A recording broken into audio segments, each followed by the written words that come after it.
conversation was, would you be interested in seeing a Nas and Juicy J versus? This is Slops' idea. This is not my idea. This is Juicy J's idea. Juicy J wants J. it. Wait a Juicy minute. J First said of all, this is the number 6 All Hip Hop podcast. We are here with Mr. Fab. We are mid conversation here, and my name is Chuck Creekmer, aka Jigsaw. This is Slops.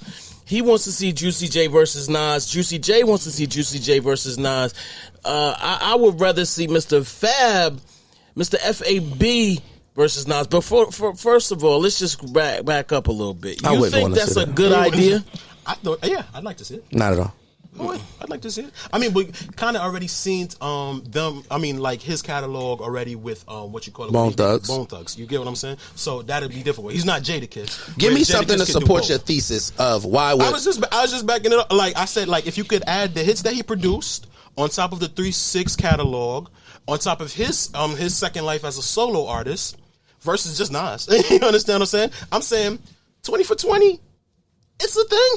Musically, lyrically, performance, what are we talking about? We're just talking about songs? Verses. But verses. If we do a verses has nothing to do with who had the. I've seen people keep. I promise you, when they announced Fab versus Kiss, I thought this is going to be easy for Fab. You understand? Because Fab had all the commercial joints. What Jada did, Jada drugged that nigga into the streets. And Fab had nothing for him. You get what I'm saying? So I'm saying versus, the way versus is even with Manny Fresh versus Scott Storch. If you put if you put the songs together as just a track list, you would look at it and you'd be like, nah, these songs kind of match up with each other. But you watched how Scott presented his songs. Scott blew him out the water. So with verses, it's not just the songs; it's how you present the songs. All you have to have is a comparable catalog. And I'm saying with all of the work that Juicy J has done, not just his songs, all of the work that he's put together, I'm saying he could stand on stage. No, but for the first time, Wonder has got something to say. And we must hear, anytime Wonder wants to come in, it's serious. It's an emergency. So Wonder, ain't no way in hell. That's all I'm going to say. Ain't no way in hell. Ain't no way in hell. It's two completely different things, and that's what I'm saying. I think I'm a huge boxing fan. Okay. Weren't we supposed to do a podcast about boxing? Me, you, and Glasses, something like that. We're supposed to do something. Yeah. I'm a huge boxing fan. I do believe that styles make fights. And sometimes when you think that someone may be outmatched, another person may outwit them. Smarter, more classy, more fancier, be able to slip. The cohesiveness of Juicy J's catalog is extensive.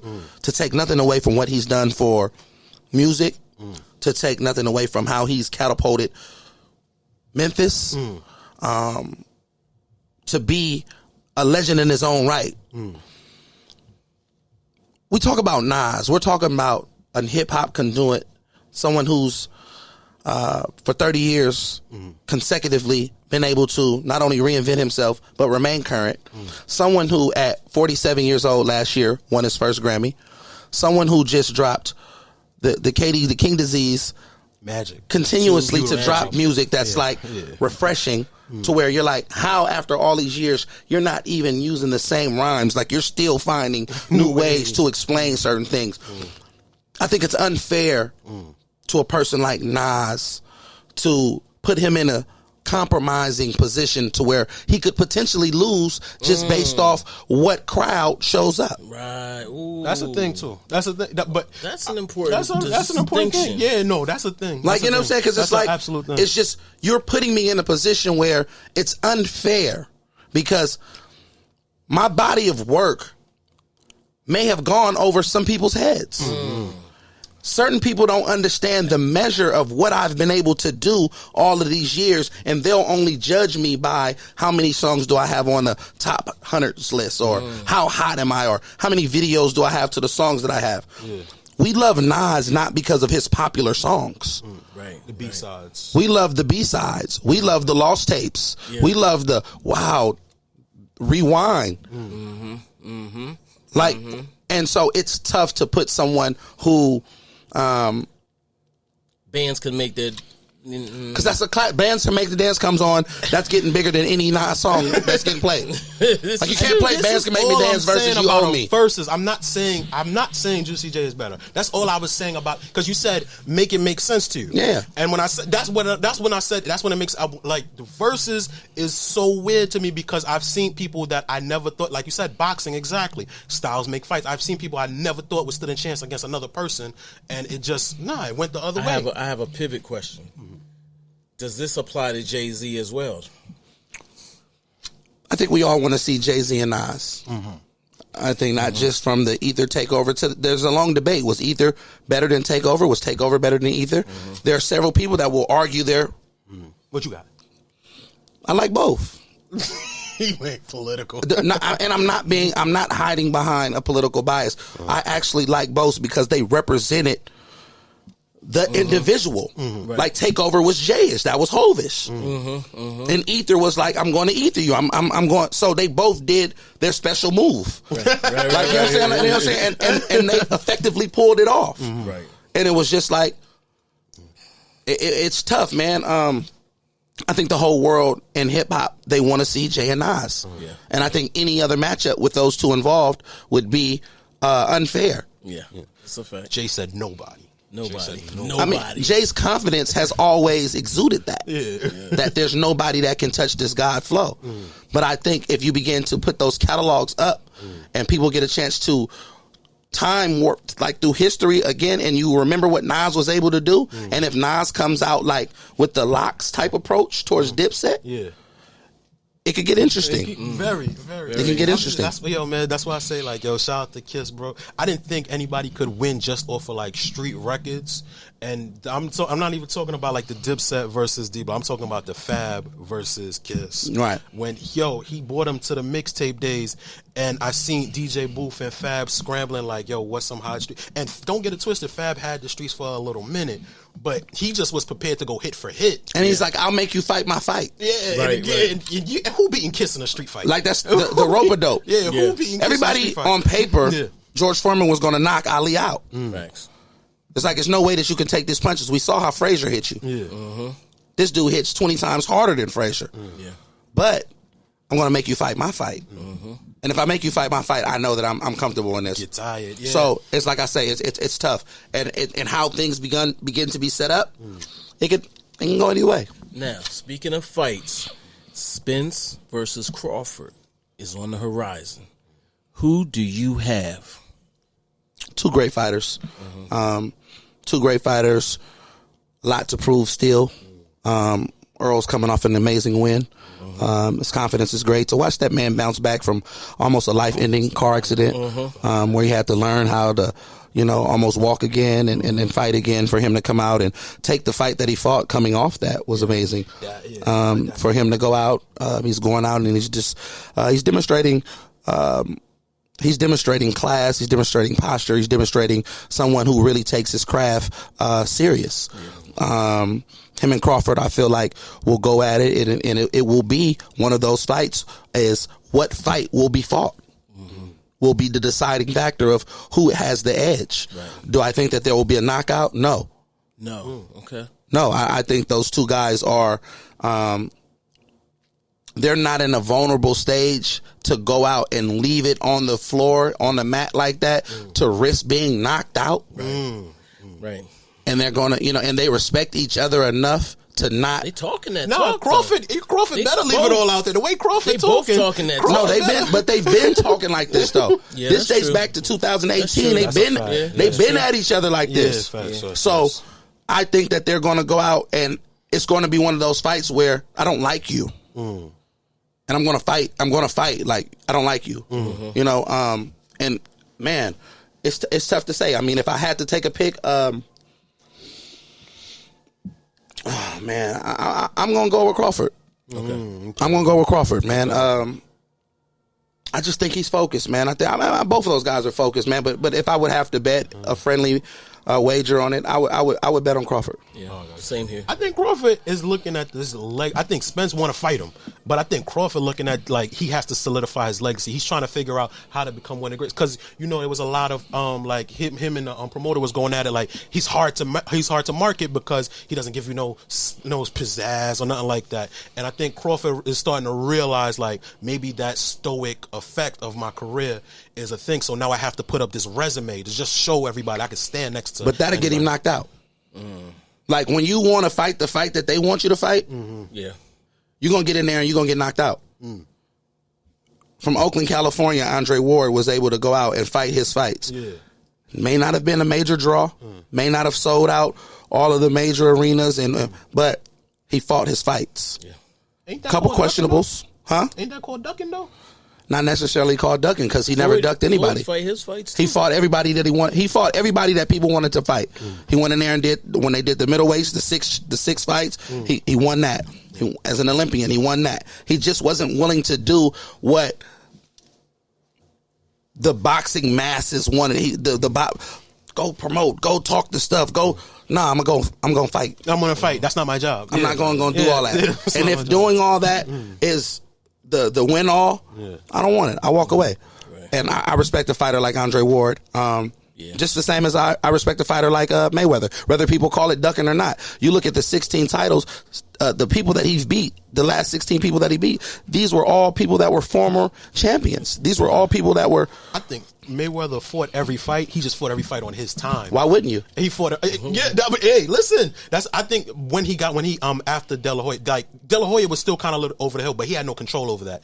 De La Hoya was supposed to pick that fight, but I think everybody after that, he picked him when he was like the Pacquiao fight. Waited a few years because his name kept coming up in the steroids. He seen Canelo coming up. Man, you was on steroids. Yeah. If you on steroids and I'm asking you to take this blood test, and you do this blood work, you don't want to do it. I'm going to protect me. Yeah, that's a fact. Yeah, that's a fact. But it wasn't. I'm not saying he was wrong. I'm just saying it wasn't when it would have been the hottest ticket in the world at the time when he took the fight. So you could blame it on. It still was one of the highest grosses ever. It's the same thing with Canelo. He's seen Canelo coming up. He's like, I'm about to get out the game. You know what? He's still young. He's still inexperienced. I know I could beat on this boy. And he took the Canelo and he beat on that boy. You understand? To me, Canelo was never. Canelo fought subpar fighters. I agree. At that point? At all of his points. Yeah. We just saw recently this weekend with him going in there with somebody that can actually fight. I think That's he needs to. Dude, I was going to say, I think he needs to stay at the weight class that he was at. Him going up exposes a lot of things. Those bully punches that he bullies everybody else with. He couldn't. I was just saying, I never seen anybody walk Canelo down. He was bully him, punching him, walking him down. And he tried to get the fight off the ropes and my guy wasn't going for it. Right. Big. And so it was just like, you're gonna have to fight me. Take nothing away from Canelo. Canelo is just, he's going to be up there as a Hall of Famer. But I think Mayweather exposed him early. When you get in there with a good fighter, we'll see who can fight good. And that's a lot of things like that is going on right now. I'm anxious to see Ryan Garcia just got on with the Cruz boy.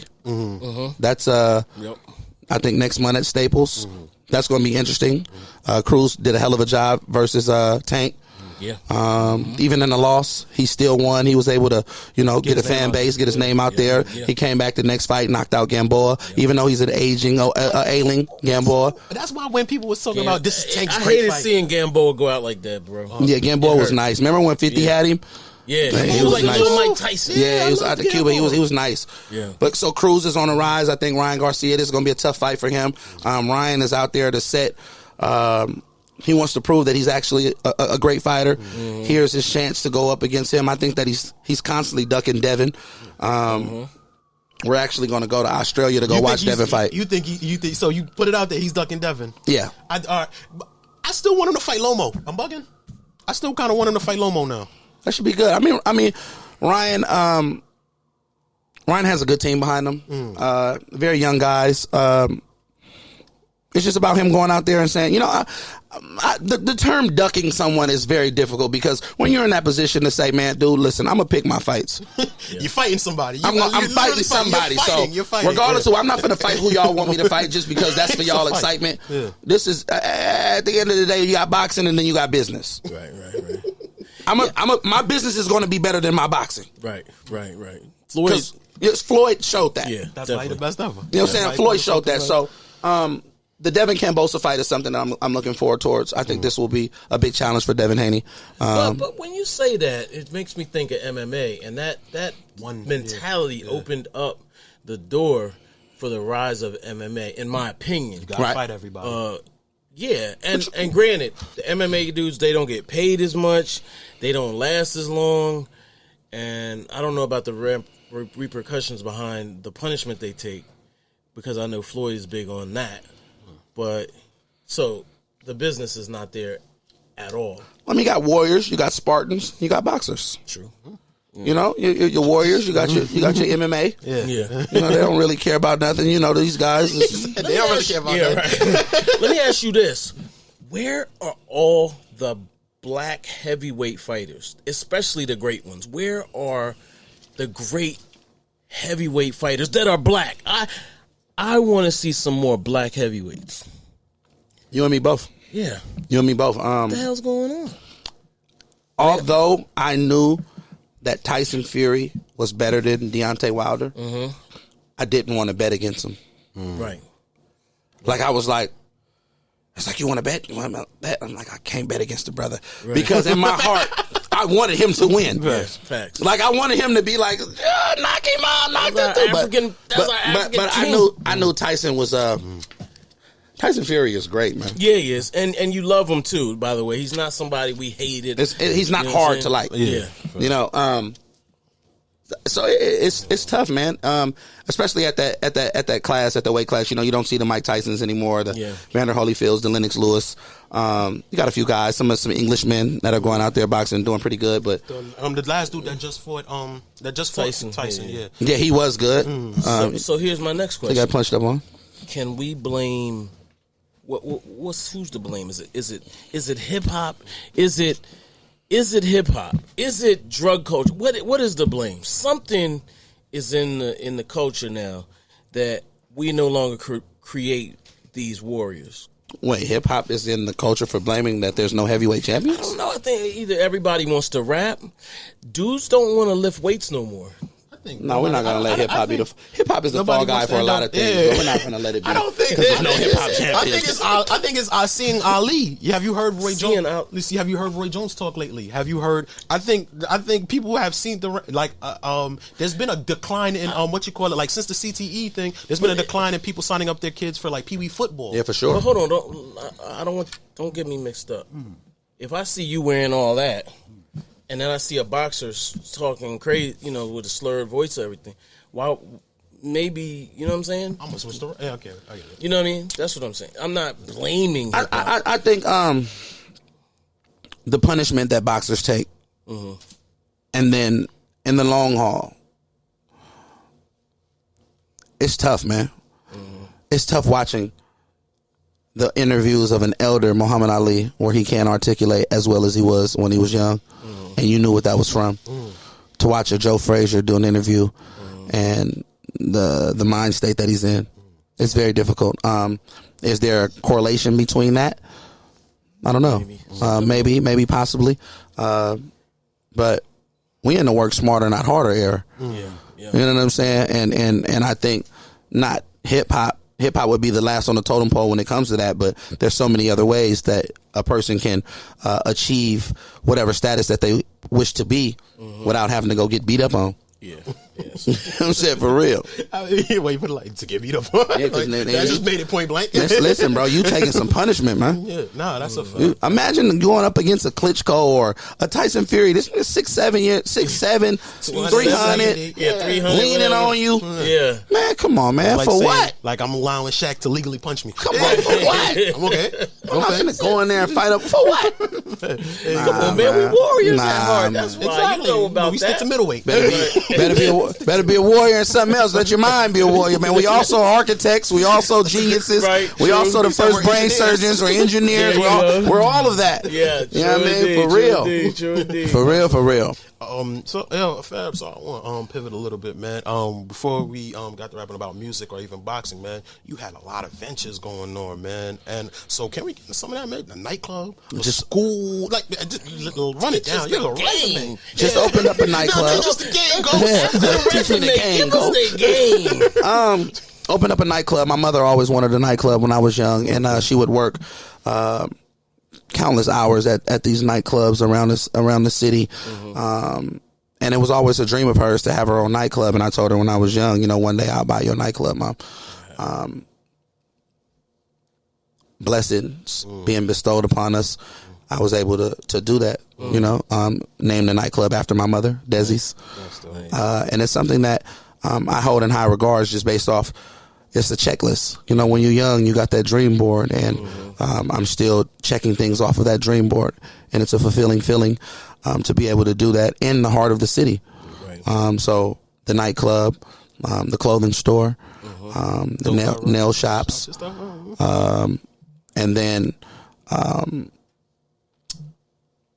the next fleet that I plan to accomplish is the school, the Dope Era Academy, next spring.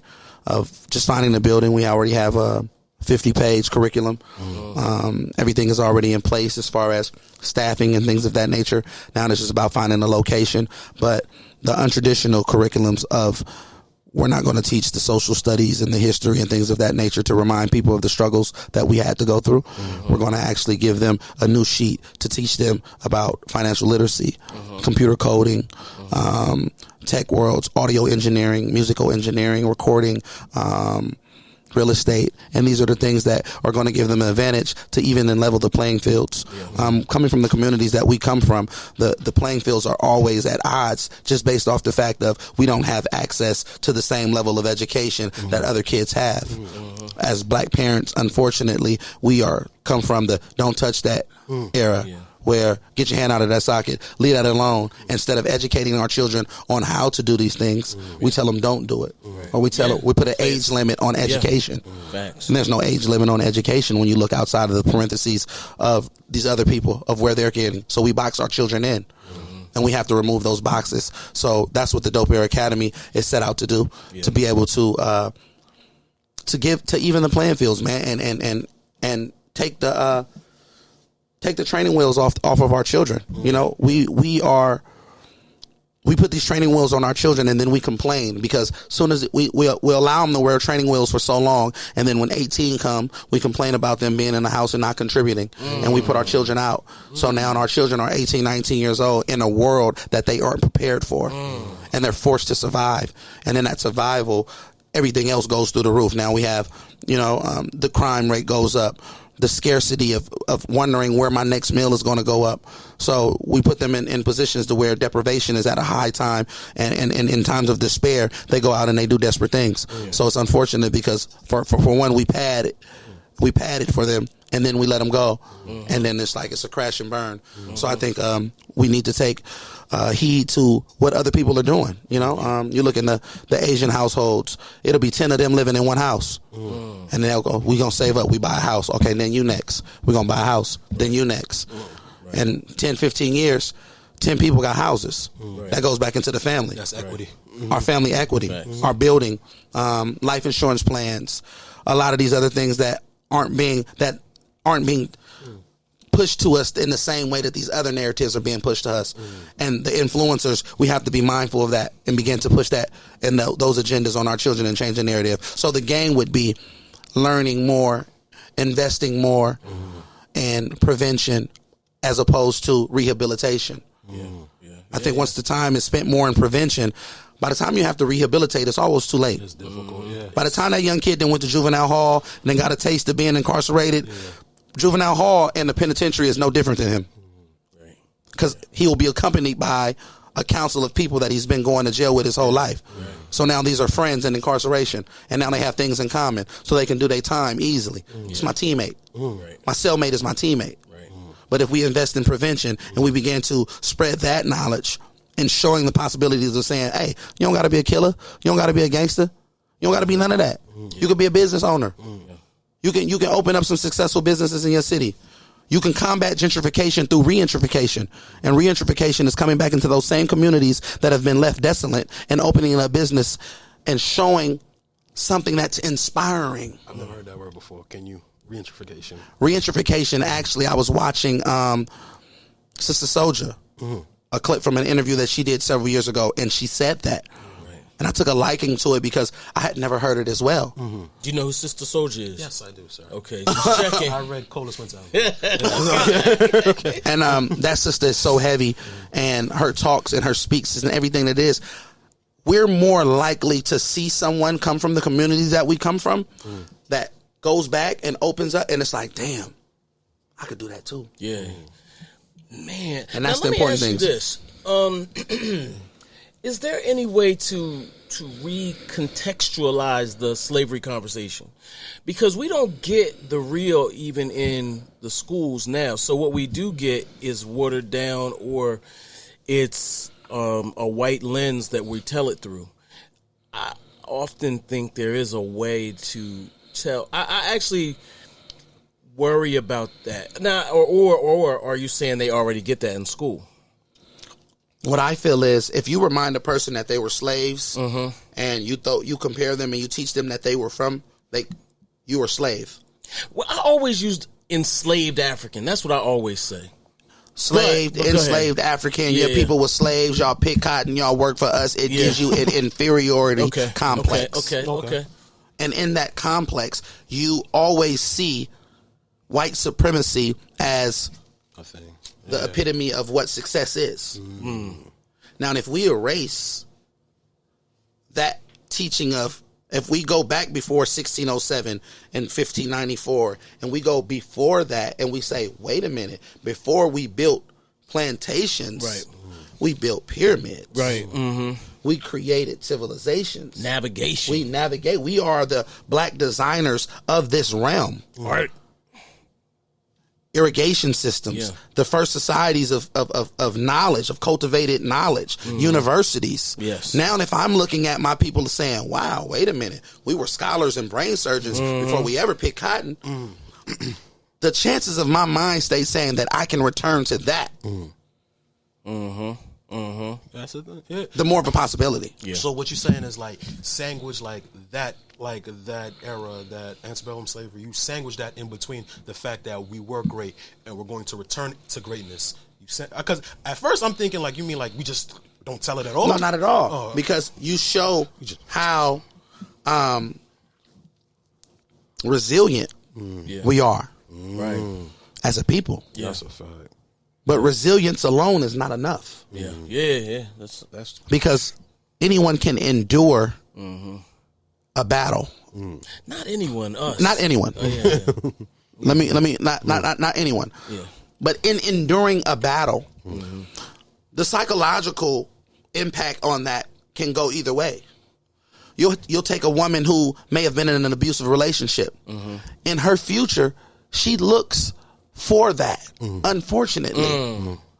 If you're not aggressive or abusive towards her, there are certain women that will feel like you don't love them. Yeah.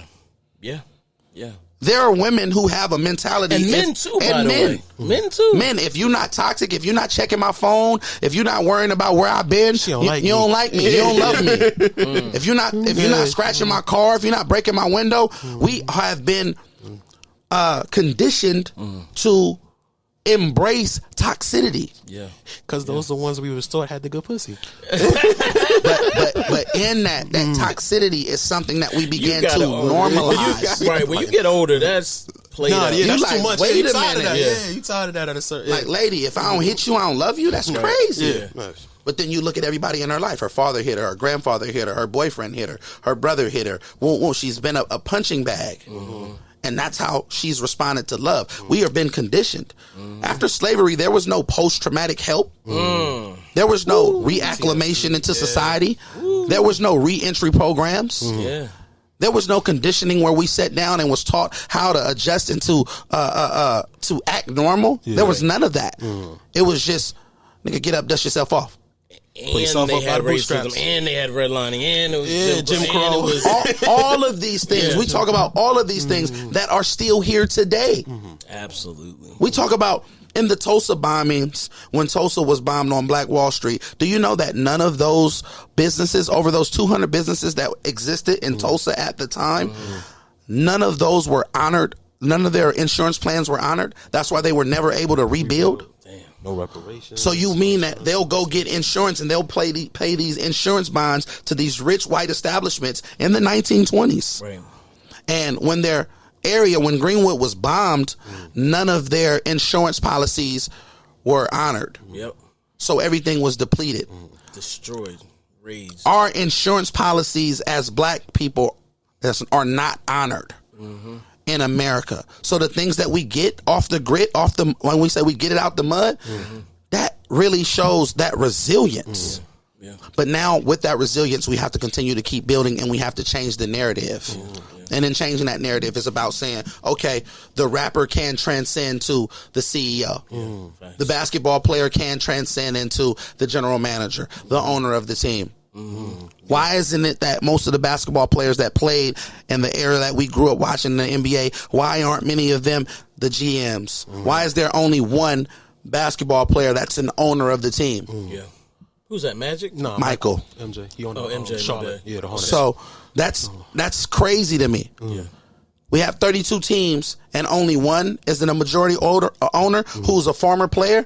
Yeah. The numbers aren't right. Yeah. Right. But we have to take that. Nowadays, the available wealth in America today is far greater than it's ever been. So there's no excuses why we shouldn't be able to go attain it, distribute it, and honor these insurance plans in our communities and our villages, and to be able to make each other wealthy. I just want to throw this out there. Listen, I just paid for insurance, my life insurance today. Oh, yeah? Just came out of my bank account. Listen, family, if something happens to me and they don't honor it, burn that shit down. You better get your money, man. You better get your money. I paid too much Because money. actually, insurance is an amazing way to create generational wealth. Most definitely. Yeah. Most definitely. It's Most definitely. probably the one way you can affordably create generational wealth. Because unfortunately, when we die, we leave our children with bills. Yeah. Yeah. Or can't afford to pay, or you see the GoFundMe. It's $20,000 to bury somebody. Yeah. You know what I'm saying? Yeah. It's $20,000 to bury somebody, and then you get left with the other bills, and then and then unfortunately we're not living in the times where Granny left us our house. You know what I'm saying? So it's, we don't have that no more. Yeah. There once was a time where Granny may have left the house here. So now we have to, and if you're still fortunate to have that, stop selling Granny house. Yeah. You know what I'm saying? Use Granny house is the portal to generational change. Right. That's the equity that can help us transition. Yeah, and we have to be mindful of that. We don't think like that too much now, do we? Because the influencers aren't speaking on this. Yeah. The niggas only want to talk about, oh yeah, man, they go get that car, go get that. Yeah, we can do that too. Go get, they like, okay, well, you talking all this, but Fab, you got this jewelry on and one. This is something that goes with my costume. Yeah. A rapper, this is characters. Yeah. We're costumes. We're no greater than a Stan Lee invention. Yeah. We are portraits of our imagination that we have created, and the personification of who we are as rappers. We've created these characters. Right. Mr. Fab is Stan Lee's created character. Yeah. This is my created player. Yeah. And this is what comes with this image. And in this imaging, if I look according to this part, I can gain and galvanize with the masses. Now it's up to me of what do I tell them once I have their attention. Yeah. How do you lead? Right. The Honorable Louis Farrakhan said one of his speeches is like, one rap song is like 1,000 of his one speech for him. Yeah. And more. Yeah. Right. So we have to use our platforms and the volume of our microphones to spew things that are worthy of listening. Now, let me ask you about that. As far as the culture, hip hop, is it in a more powerful position or a less powerful position? When you talk about Farrakhan, I spoke to a group of young ladies a couple years ago, and they didn't know who Farrakhan was. And that shocked me. And this was Brooklyn, by the way. Thank you. Thank you. Brooklyn. I appreciate you. I'm not dissing Brooklyn at all. I never would do that. But I was shocked at that. And so this kind of leads me to technology. It leads me to algorithms. It leads me even almost to freedom of speech to some extent. Because, you mentioned Sister Soldier. Tamika Mallory is kind of like the closest thing we have, but she's not an artist. Yeah. So therefore, those speeches She be spitting too. she's spitting. She hard. Yeah. But regular. I want those to be broadcast as far and wide as Megan and not picking on anybody or Cardi or whomever or the City Girls, And that, again, that's not to pick or separate from, just to say I want to see all the voices uplifted. I mean, I think in amplifying those voices, we must all have a journalistic obligation. And our journalistic obligation is, if you have a platform that has an ability to share vital information to people, share it. Yeah. And by the way, in Megan's defense and Cardi as well, to a great extent, they both do that from time to time. Right. They share, some people are rappers. Yeah. And that's what they do. Yeah. Certain people are athletes. That's what they do. No matter how conscious one may become, or how one is, you are who you are. Yeah. And sometimes you even seem goofy when it's not your background or something, and then you begin to talk about something, and it's like, okay, you could raise awareness to it, cool. Yeah. But respectfully leave it at the fact of, I don't know much about it, but I just want to put this out there. Yeah. Maybe somebody can take the lead and run with it. I'll bring somebody in to talk about it. But don't be one of them people who that's not my lane. Rappers used to do that all the time, though. Yeah, remember when they had that one song on the album that was positive? Yeah. It'd be like, and it's just like, let me get this to the people. Let me be fake conscious real quick. Right. And it's tough. Like a person like myself, I had no choice. Yeah. Half of my family was either pimps or the other half was Panthers. Yeah. I'm from Oakland, California. Yeah. So the ingredients in the area that we're from was, you're gonna get active. Yeah. You're gonna get active on activism, or you're gonna you're gonna get active. Yeah. Right. Like conversations at my granny house could have went either way. Yeah. It could have been like, yeah, nigga, go pimp the bitch, or woo woo woo, or hey brother, we got to go march. Yeah. Brother, when we go to this breakfast program, we finna go feed these kids. I mean, like in Oakland, no, did they? I mean, because you hear they fought against each other. Okay, because I heard like about like the Mac. Black Panthers tried to shut down like the Mac filming and stuff like that. They fought against each other. It's just the opposites collide, and the opposites collide is like it's just like Carter G. Woodson and Booker T. Washington. W.B. Du Bois, and these are, one was for education, one was for finance, and for so long they were against each other till Dr. W.B. in his latter years of his life, he moved to Africa and he realized, damn, we've been fighting the same war. Yeah. Here I am, with the education thing, and no matter how educated I am, in their eyes, I'm still a nigga. Yeah. Right. And then on the flip side, with Carter G. Woodson and Booker T, it was more so about the health, economics, and imagine if we all work together. So you do the education department, you do the health, you know what I'm saying, you do the financing, and we come together like that. So collectively, whatever you're good at and your strengths are, we must find a way to ally. Right. That's I would think that would be a thing, because obviously, like if you're saying like the Panthers, they have the knowledge, but I'm pretty sure the Pimps had the finances. The Pimps not only had the finances, but they had this may not be a word, but they had the likability, the charisma, and the charisma that people that you can gain from when somebody, they was like the rappers. Like I remember seeing the Pimps growing up, like, yo, this nigga got the Cadillac, this nigga got 4 white hoes hopping out the car. This nigga like, yo, I want to be this nigga.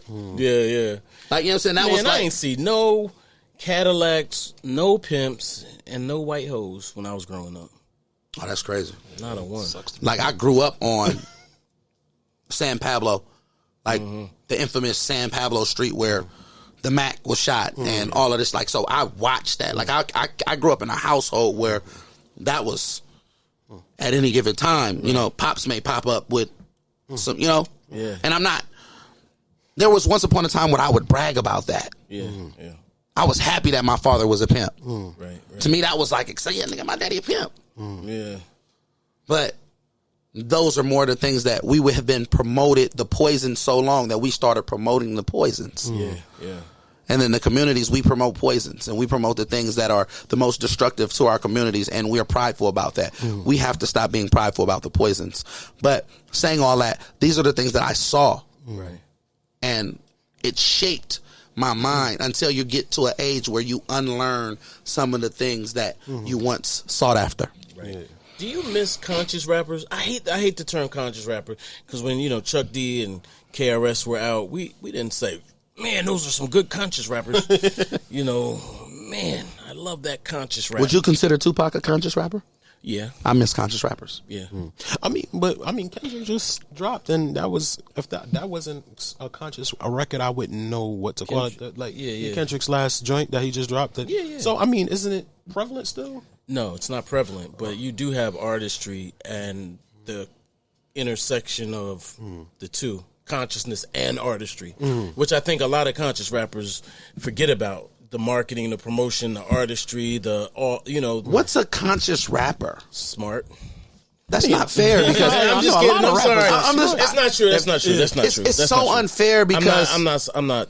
Because once you get through in the box of conscious rapper, when you do that song about bitch shake that ass, now all of a sudden, you sold us out, you're not woke anymore. I like right. Too. Well, the boxes. There was a lot of it evolved into boxes, right? And so Tupac's a great example of someone who didn't have a box and he could do Mama, Dear Mama, I Get Around. Is that accepted in hip hop today? Yeah. I mean, listen to J. Cole's featured verses. His featured verses ain't nothing conscious. J. Cole had over a 4.0 in college. But you asking the boxes though, any of his verses where he's a feature on, like the shit with London, that he just did, he bodied that shit. But ain't none of that shit was none about like the rare exception, which is Cole, Kendrick. Those are like two rarities, like you know what I'm saying. I don't think you can give me a starting lineup of people that are outside the box. Yeah, starting five. That's the thing. You're right. And I think it's difficult because the beauty of hip hop is that people like Fonte can do things like that, but he's not promoted on that level. What about Vince Staples? I love Fonte, and we got to get him in here one time. Shout out to Lil Brother. Or actually Lil Brother in general, because they're back together. They back with Knife? No, they're not back with Knife. That's, I mean, like, those are the guys that are like, when you listen to a Fonte, you like, yo, this nigga is like amazing. Yeah. Like, you know what I'm saying? And then you'll be like, do you put Fonte in the same realm as a Wale? You know, has Wale made enough conscious records to be considered a conscious rapper? Or is it just poetic expression? I think, to me, the thing... Is it poetic expression or is it consciousness? I just want somebody that will make me think and actually rewind. Or is that the thing? But then when we have artists like Lupe, we don't embrace them. We do. In fact, I'm looking to get Lupe in here soon. So, to me, Lou is one of the greatest rappers. Like, Lou is...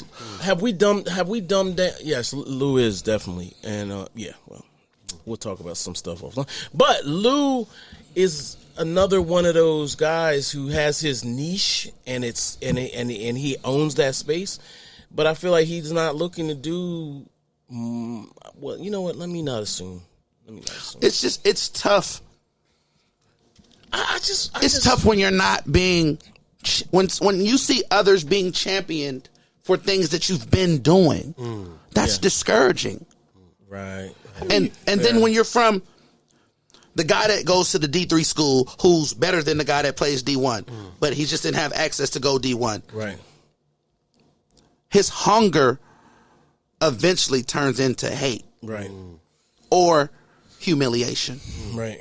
Because he's like, dude, I'm better than these niggas. I've been that, right. And the only way I'll be able to prove it if we could share these platforms. Ja Morant is insane. But they wasn't looking at him like that. Yeah. 0-star recruit. Like, you know what I'm saying? They wasn't looking at him like that. That's a fact. And he's the guy that the 2-time MVP was second round, 41st pick. Nobody was looking at Jokic. The Joker just won MVP in the NBA back to back. Yeah. Nobody was looking at him. So those are the guys that's like, they're getting embraced. Yeah. So I think it's still hopeful that conscious rappers can be embraced by mainstream media and coexist with the midst of all the other stuff. You know, I think COINTELPRO works heavy in hip hop. Most definitely. Yeah, and that's part of the reason why we don't see a leader in hip hop. We have our leaders, but even some of the more profound ones, like a Cole or Kendrick, you know, get them to start a rally. It'd be kind of tough to get them to do that. Are they willing to do that? I don't think so. Like I said, remember, we have to remember this. Some artists are just artists. Yeah, I mean, like even like Lil Baby when he dropped his record and it went #1, and then it was just being broken down and scrutinized. It was something he just felt from the heart that he thought he needed to put out at that time, and it just started to be scrutinized to the point broken down. Like, what do you know about this? He was just like, you know something, I'll fall back. I'm gonna stick to, I'm gonna go back to my box and what I know. Something that was just from the heart. It is like you said earlier, like maybe you bring in the experts or something like that afterwards, but to just try to put out a message that you thought that you felt from the heart, and then just have it like broken down and scrutinized, you know, put under a microscope. You're like, you know what? I'm making a lot more money. I'm having a lot more fun just putting out these records. I tried to do something for y'all. Desire, no, you know what I'm saying? It'll make you hate your art. Yeah. If you don't have the tough skin to endure the criticism when people don't understand what you do. I'm an independent artist. I've been in the game for 20-some years.